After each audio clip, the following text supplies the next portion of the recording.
Ceci est un livre audio autogénéré par Google. 1. La constitution d'un paradigme. Les mots, c'est collant partenaire. Henri Michaud. L'invention d'un néologisme. Si tant est que l'on puisse avec précision rendre à son inventeur le terme de parentalité, c'est sans doute à Benedek que nous devons attribuer la paternité de ce néologisme. Soucieux de présenter le devenir parent comme une étape de maturation de l'adulte, Benedek invente le terme de parenthood pour désigner le processus de développement psycho-affectif commun aux deux géniteurs du fait de la conception d'un enfant. Le concept de parentalité, tel qu'il est appréhendé par Benedek, s'impose comme porteur d'une idée force. Être parent n'est ni un donné biologique ni un donné social mais le fruit d'un processus complexe de maturation psychologique. Comme le commente Didier Houzel, ce que veut souligner le concept de parentalité, c'est qu'il ne suffit ni d'être géniteur ni d'être désigné comme parent pour en remplir toutes les conditions. Encore faut-il devenir parent, ce qui se fait à travers un processus complexe impliquant des niveaux conscients et inconscients du fonctionnement parental. Boisson-Verjus 2004, la précision n'est pas anodine. Didier Houzel, en rappelant que la parentalité n'est pas un état mais un mouvement, détache la notion de toute conception naturalisante et se situe dans la droite ligne de tous ceux qui ont refusé l'idée d'un instinct maternel, Badinter à 980. Il la détache également d'une lecture qui ne serait que juridique, et offre ainsi aux psychologues une place de choix dans la compréhension des mouvements conscients et inconscients, paternels ou maternels. En ce sens, Didier Houzel, en clinicien, ne rompt pas avec l'héritage des fondateurs du concept. À la suite de Benedek, le psychiatre Paul Racamier introduit en France les termes de parentalité, paternalité et maternalité qui ne sont que la simple traduction des termes anglais. La parentalité ne fait parler d'elle que lorsqu'elle est en crise, et ceci est déjà vrai du temps des auteurs précités. Racamier ne s'intéresse à la parentalité que sous l'angle des psychoses puerpérales. Le terme reste de ce fait dans le langage savant sans connaître un grand succès, sinon du côté des initiés. Il réapparaît en 1985 du côté du désir d'enfant sous la plume de Serge Lebovici, dans la Revue de pédiatrie, 1985, volume 21, numéro 6, et fait déjà plus rare avec la participation du démographe Louis Roussel et du sociologue Jean Kellerhals. La démographie française inquiète, et la parentalité se présente comme une question autour de la perte du désir d'enfant. La parentalité est pour les psychologues circonscrite à cette question du désir et à ses avatars. Selon S. Stoléru, la parentalité représente l'ensemble des représentations, des affects et des comportements du sujet en relation avec son ou ses enfants, que ceux-ci soient nés, en cours de gestation ou non encore conçus. Stoléru et Moral-Huette, 1989. Sylvain Missonnier, dans un article intitulé « La relation d'objet virtuel et la parentalité ingénue », Missonnier 2000, ajoute que ce processus mental individuel du devenir par correspond à une longue évolution en pelure d'oignon traversant l'enfance, l'adolescence et l'âge adulte. Lors de la grossesse, un lien biopsychique s'établirait entre les devenants parents et l'enfant du dedans. Ce lien est nommé relation d'objet virtuel. La parentalité prénatale concerne ainsi l'ensemble des comportements, des affects et des représentations, conscientes, préconscientes et inconscientes, à l'égard de l'embryon puis du fœtus. Selon Sylvain Missonnier, si des grains de sable traumatiques ou des fantômes sont ravivés à cette occasion, la conception biopsychique sera en péril et la cohésion du virtuel parental et de l'enfant actuel en danger. Les identifications projectives parentales prénatales, Missonnier, 2000-2003, normales et pathologiques sont très représentatives de la tonalité contenante ou déstructurante du virtuel parental qui s'actualisera en postnatal. Tous les incidents ponctuant la grossesse, événements de vie dramatiques, pathologie materno-fétale, anomalies fétales suspectées ou avérées, prématurité advenue ou redoutée, surdétermineront simultanément la relation d'objet virtuel parental et l'émergence identitaire anténatale propre de l'enfant du dedans. En d'autres termes, la parentalité est pour les psychologues surtout une affaire de désir, un processus psychique qui peut ou non devenir pathologique en fonction de l'histoire antérieure de chacun ou d'une rencontre impossible entre l'enfant du dedans et le bébé actualisé en postnatal. Cette lecture justifie amplement la présence des psychologues autour du berceau, mais aussi toutes les politiques de prévention, le développement de la périnatalité voire le dépistage des populations à risque, les nouvelles procréations médicalement assistées, l'avancée des nouvelles technologies reproductives réinterroge cette question du désir d'enfant en repoussant chaque jour les âges d'une possible maternité, d'où des inquiétudes sur des pathologies possibles. Cette approche exclut de fait les autres disciplines du champ de la parentalité. Celle-ci devient une chasse gardée pour les experts en pathologie de l'inconscient. Dans son ouvrage intitulé Métamorphose de la parenté, Maurice Godelier, 2004, conteste cette lecture réductrice. Il note que pour les psychologues, la parentalité, parenthood, se réduit au parentin, au désir et au fait de se comporter en parent. Cependant, ce n'est pas n'importe quel parent que l'on aspire à être, mais le parent le plus proche. L'équivalent bien entendu du père idéal ou de la mère idéale. Le désir individualiste d'enfant se retrouve alors confronté au modèle traditionnel de parenté. Ce sont ces modèles idéaux et leurs transgressions qui ont, selon nous, remis au goût du jour la notion de parentalité, et lui ont donné le succès que l'on sait dans le champ sociologique et politique. Ainsi naît un paradigme, ou pour le dire autrement, une nouvelle façon de penser la famille dans notre société à partir de ses configurations multiples. La réappropriation du concept par les sociologues. Il n'est en effet pas anodin de constater que la notion de parentalité s'affiche pleinement en 1982, pour désigner des familles qui inquiètent, à savoir les familles monoparentales. En rupture avec la configuration triangulaire classique de la famille, ces familles monoparentales dérangent autant les psychologues inquiets devant la possible fusion mère-enfant, que les politiques soucieux de pallier l'émergence de poches de pauvreté voire de marginalisation. La notion de famille monoparentale est une construction sociale, une catégorie statistique qui permet de compter et d'assurer la protection des personnes par le biais des politiques des États. L'INSEE utilise cette dénomination en 1982. L'Italie fait de même en 2001 pour le recensement de sa population.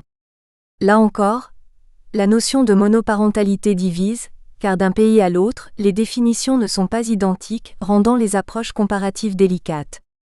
Chacun compte ses monos mais le décompte reste approximatif. L'unanimité n'est pas non plus de mise parmi les chercheurs. Les psychologues se focalisent sur la dimension fusionnelle de la relation mère-enfant, sur la disparition du père et la perte de son autorité, sur les effets néfastes de cette configuration familiale hors norme. Les sociologues s'intéressent plus volontiers aux effets de la rupture en termes de paupérisation, de perte des réseaux relationnels, aux faiblesses des politiques d'aide mises en œuvre voire aux effets de dépendance. Toutefois, il n'est pas encore question d'étendre l'usage du terme parentalité. Qu'il soit employé par les psychologues pour évoquer les avatars d'un mouvement ordinaire, ou par les sociologues pour qualifier des populations spécifiques, le terme parentalité reste centré sur des populations ciblées. L'usage du terme parentalité renvoie, que ce soit dans l'approche psychologique ou dans l'approche sociologique, à un discours du risque. Dans la lecture psychologique, le parent peut devenir inapproprié par des difficultés personnelles. Dans l'approche sociologique, le parent peut être un facteur de risque pour l'enfant en raison de sa situation sociale. C'est sur ces bases qu'associations, travailleurs sociaux et pouvoirs publics proposent et justifient des mesures d'accompagnement et de soutien destinées à renforcer, réparer, voire restaurer la fonction parentale quand elle est jugée défaillante ou menacée. C'est aussi en raison de ce risque potentiel que ce soutien à la parentalité glissera progressivement des populations ciblées à l'ensemble des parents. Nous y reviendrons. La diffusion du terme parentalité se fera à l'aide des préfixes coparentalité, pluriparentalité, homoparentalité, moins pour traduire une pensée nouvelle que pour s'adapter aux mutations de notre société. Le mot court en quelque sorte après une réalité qu'il tente de dessiner, en s'adaptant successivement aux différents visages que prend la famille. Comme on ne sait plus très bien ce qu'est une famille, le terme parentalité trouve pendant un temps une audience non négligeable en englobant toutes les façons de faire famille sans exclusive. Dans le terme coparentalité, sont visées des façons de faire et des obligations sur lesquelles nous reviendrons.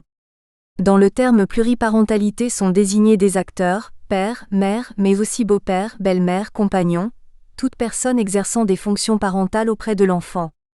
Dans le terme homoparentalité, est interroger le genre. À chaque fois, l'angle d'approche n'est pas le même, mais de l'un à l'autre émerge une revendication, une aspiration portée par des publics différents, celle d'être reconnu comme partenaire de l'enfant. L'usage du terme parentalité traduit avant tout une lutte des places autour de l'enfant, une lutte entre des adultes revendiquant une reconnaissance parentale. Il sera secondairement le support d'une lutte entre des experts revendiquant un champ de compétences auprès des parents et une certaine vision de la famille. Qui est à même d'intervenir auprès des familles? Qui est le plus légitime sur la chasse gardée du devenir parent? Les sociologues s'invitent concurrençant les psychologues. Ils ne sont pas les seuls car de nouvelles professions entrent en scène comme les conseillers conjugaux, les médiateurs familiaux. La parentalité est, qu'on le veuille ou non, un marché qui alimente les stages pour parents dépassés, les séances de coaching parental et autres étayages. Dans un temps qui prône la transversalité des savoirs, les échanges ne furent pas toujours courtois pour débattre de la pertinence du concept et de la légitimité de son usage. Le concept de parentalité, mot valise en ses débuts, fut un terme qui divisa les théoriciens mais qui regroupa les professionnels de l'enfance derrière un nouvel espoir voire une nouvelle mission, soutenir la parentalité. C'est en grande partie parce que le terme de parentalité répondait à des attentes latentes des travailleurs sociaux que son succès fut fulgurant, quitte à masquer des imprécisions de définition. Les mots n'expriment pas les choses mais la conscience que les hommes en ont. Un néologisme ne naît que lorsqu'il est déjà diffus dans le corps social au niveau des pratiques ou des préoccupations. Devant ces familles disparates, ces configurations familiales nouvelles, ces bricolages inventifs mais déroutants pour faire famille, les travailleurs sociaux manquaient de cadre d'analyse. Le terme de parentalité offrait une lecture possible. Les travailleurs sociaux se sont saisis de cette notion qui semblait au moins en partie traduire une réalité de terrain. Était-ce une illusion? L'indécision des juristes. Les juristes ont sans doute été les plus méfiants vis-à-vis de l'usage de ce terme, comme le furent aussi les ethnologues.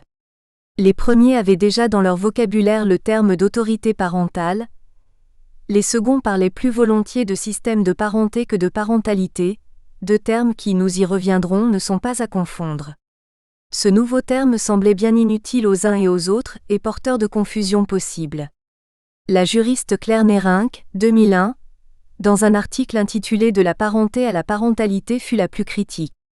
Pour les juristes, ce terme bien que couramment employé par les sociologues n'existe pas, Selnay 2002, note-t-elle. La remarque est exacte puisque les juristes disposent de l'article 371A1 du Code civil, modifié en 2002, qui précise que l'autorité parentale est un ensemble de droits et de devoirs ayant pour finalité l'intérêt de l'enfant. Elle appartient au père et mère jusqu'à la majorité ou l'émancipation de l'enfant pour le protéger dans sa sécurité, sa santé et sa moralité, pour assurer son éducation et permettre son développement dans le respect de sa personne. Les parents associent l'enfant aux décisions qui le concernent, selon son âge et son degré de maturité. Si le terme parentalité n'apparaît pas, il est toutefois actif dans les décisions des juges qui recherchent les meilleures conditions de vie pour le développement de l'enfant. En privilégiant tel ou tel parent, en décidant d'une garde alternée ou en la refusant, en posant une injonction de médiation familiale pour trouver une entente autour de l'éducation de l'enfant, les juges s'approprient la notion de parentalité, en la limitant à une recherche des compétences parentales, par ailleurs non définies. Pour Claire Nérinck, la notion de parentalité se trouve dès lors assimilée à cette recherche des compétences parentales. Prenant l'exemple de l'adoption, l'auteur notera: l'adoption permet le passage de la parenté à la parentalité lorsqu'elle vient consacrer une compétence parentale, en principe totalement étrangère à la notion de parenté. Dans le même article, un peu plus loin l'auteur ajoutera: il est de plus en plus évident aujourd'hui que les compétences parentales sont au cœur du discours sur la coparentalité. Que la question des compétences parentales soit au cœur des discours sur la parentalité, nul ne peut le contester. Que le concept de parentalité soit réductible à cette dimension, est une autre question. Même chez les juristes, l'usage qui est fait du terme de parentalité déborde la recherche des compétences. Nous en avons un exemple net dans les débats du 14 juin 2001, lors de la présentation de la réforme sur l'autorité parentale devant le Sénat. On peut y lire combien cette loi vise à rééquilibrer les places des parents auprès de l'enfant dans ce bref extrait des interventions. Refonder et rénover l'autorité parentale, qui procède du lien de filiation, quel que soit le statut juridique du couple ou les désunions parentales susceptibles d'intervenir, soutenir dans la vie de tous les jours Exercice concret de la parentalité en veillant à ce que le père prenne toute la place, de droits et de devoirs, qui lui revient, à ce que le droit de tout enfant à être éduqué par ses deux parents, y compris après leur séparation, soit mieux garanti et à ce que l'égalité formelle entre père et mère devienne une égalité plus réelle, telle est l'inspiration de cette politique familiale. Dans cet extrait, le terme de parentalité est utilisé pour deux objectifs que nous discuterons ultérieurement. Renforcer la place du père, promouvoir la coparentalité comme modèle idéal. Le terme parentalité a ainsi partie liée avec l'idéologie et avec nos représentations de la famille. La parentalité, un enjeu entre disciplines. Le terme parentalité se trouve ainsi mobilisé pour des finalités différentes. Pour les uns, il répond à de larges questions soulevées par l'évolution des mœurs et l'affaiblissement du patriarcat. Pour d'autres, il alimente une opposition entre des approches psychologiques traditionnelles, essentialistes, et des analyses féministes. Le fait que le terme de parentalité soit asexué est tantôt lu positivement, tantôt dénoncé comme la négation de la différence des sexes, alors qu'hommes et femmes n'ont pas les mêmes places et les mêmes ressources auprès de l'enfant, Claude Martin 2004.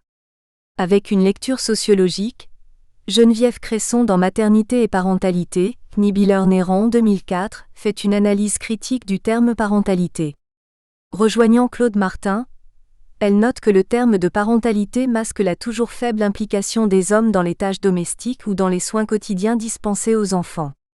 Discours égalitaires largement répandus et pratiques quotidiennes sont donc en contradiction, mais l'occultation de cette contradiction permet, selon l'auteur, tout à la fois le maintien des privilèges masculins et l'affichage de nouveaux principes, prenant notamment l'équité entre hommes et femmes, expression en vogue et synonyme d'après l'auteur d'une juste inégalité. Avec une autre lecture, psychologique cette fois, certains auteurs se plaignent également du caractère asexué du terme parentalité, pour en dénoncer les effets sur le positionnement du père. Ce dernier serait le grand oublié de ce siècle, il serait décapité, Didier Dumas, 1999, selon Didier Dumas, auteur du livre Sans père et sans parole. Didier Dumas, fervent disciple de Dolto, note « Au cours de ces 30 dernières années, la figure paternelle s'est peu à peu lézardée. Les conséquences en sont lourdes. Un nombre impressionnant d'enfants ne voient jamais leur père. La délinquance se développe dans les villes et les banlieues et les institutions prenant en charge la santé mentale de l'enfant sont débordées. Il devient urgent de redonner leur place au père et de redéfinir leur rôle dans l'épanouissement de l'enfant. Cette définition du rôle du père est classique. Elle est celle du tiers venant empêcher par sa présence et l'autorité de sa parole que la fusion originelle mère-enfant perdure. Mais comme le note Gérard Néran, la désinstitutionnalisation du conjugal et l'évolution des rôles sociaux, la perte par les pères d'une autorité autrefois patriarcale et leur investissement du rapport au bébé jusque dans les soins corporels, alliés à l'investissement professionnel des mères et la délégation possible de bien des aspects de l'éducation autrefois considérés comme maternels portent à relativiser le caractère longtemps pensé comme naturel et universel de ces fonctions. Néran 2004, L'. Introduction du terme parentalité attaque la vision sexuée de la famille dans sa répartition traditionnelle, obligeant à repenser nos schémas d'analyse.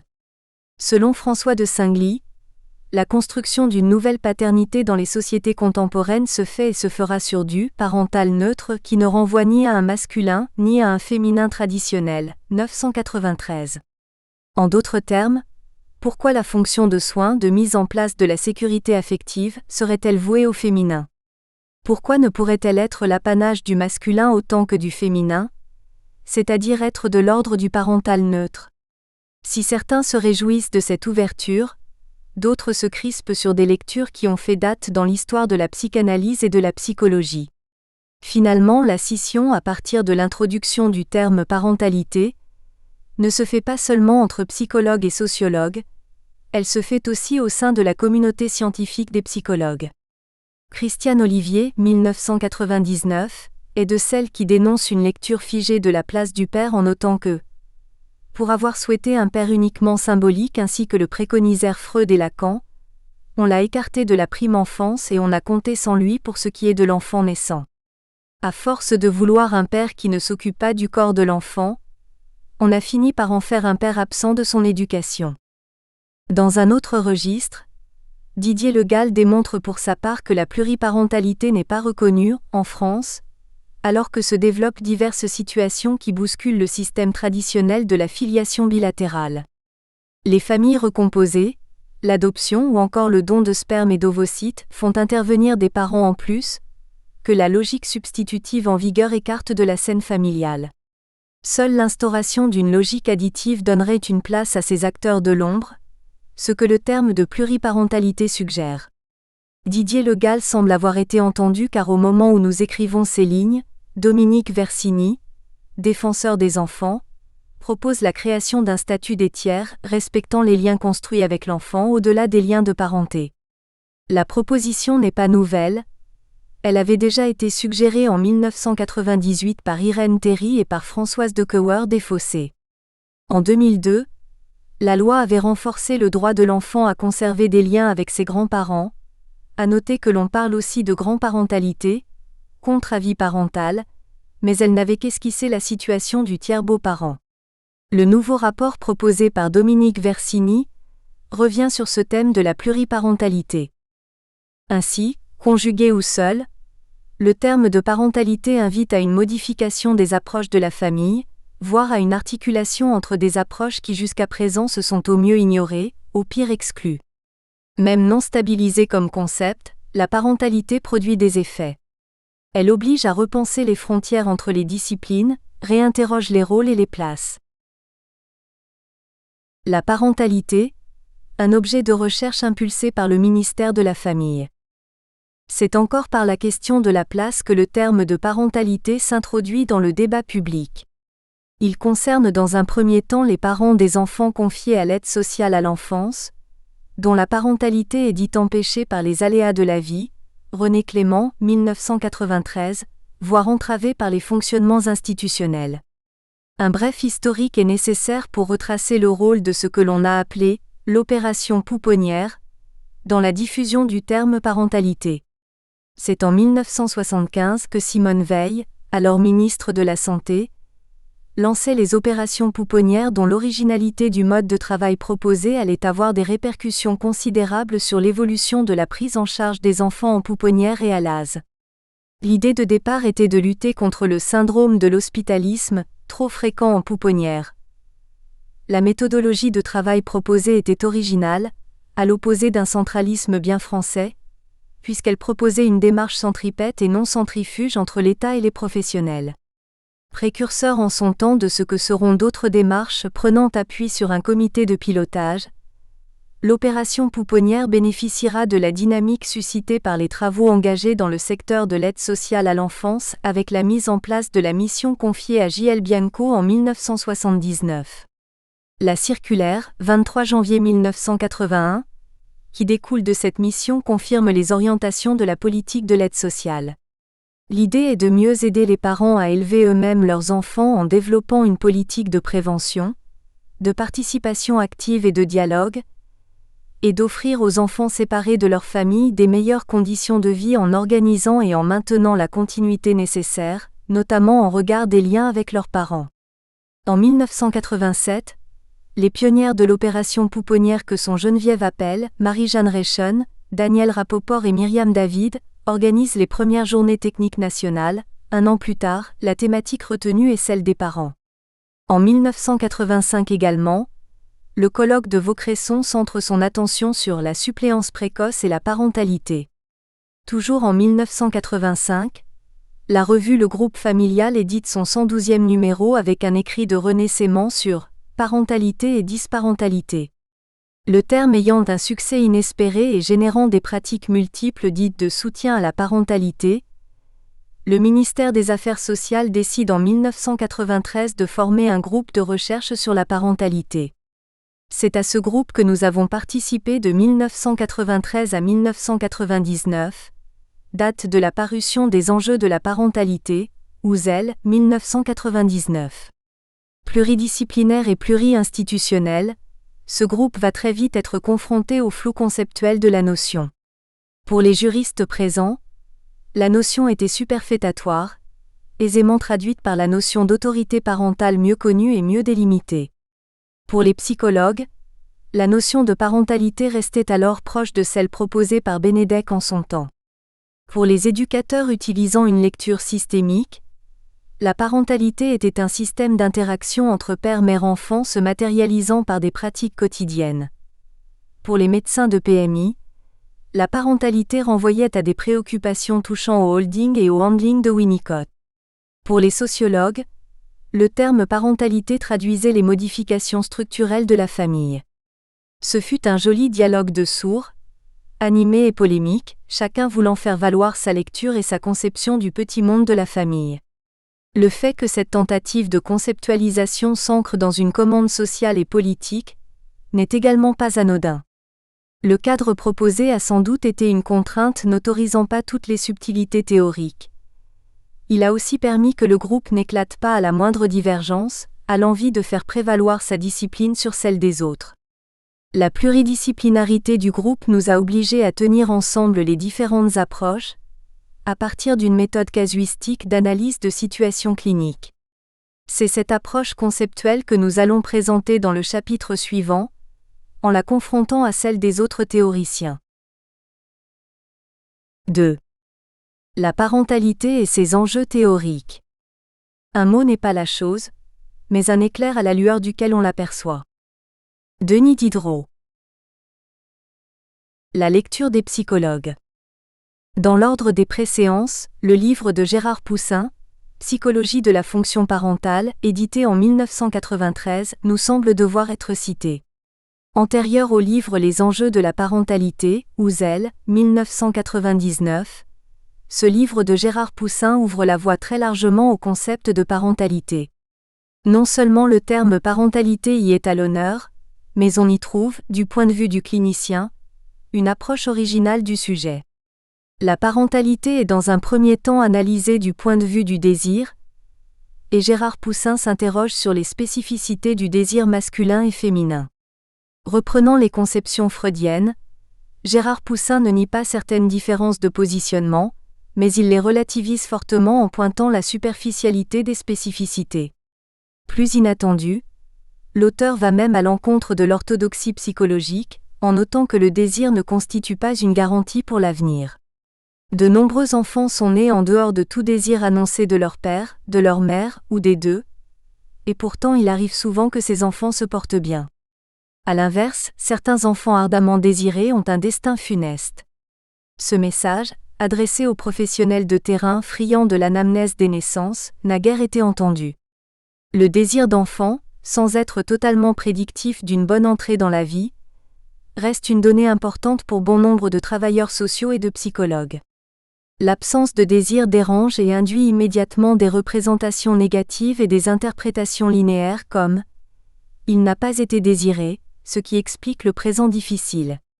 Gérard Poussin est à l'inverse beaucoup plus inquiet sur ce qu'il nomme la parentalité besoin, celle qui se développe grâce aux inséminations ou aux adoptions, permettant aux personnes d'être parents à tout prix. La facilitation permise par ces nouvelles techniques ou par l'ouverture des frontières autorisant les adoptions, masque selon l'auteur, une motivation ouvertement égocentrique. Cette tendance est fortement dénoncée par un texte plus récent de Suzanne Phillips Newtons, 2005, au titre évocateur de l'enfant conçu à l'enfant programmé. Quand la liberté s'égare. Tous ces auteurs sont d'accord pour dire que la parentalité devient pathologique lorsqu'elle devient une appropriation de l'enfant. Gérard Poussin donne l'exemple de la parentalité réparatrice, développée par une assistante familiale, une parentalité qui en fait élimine les parents de l'enfant pour mieux inféoder ce dernier.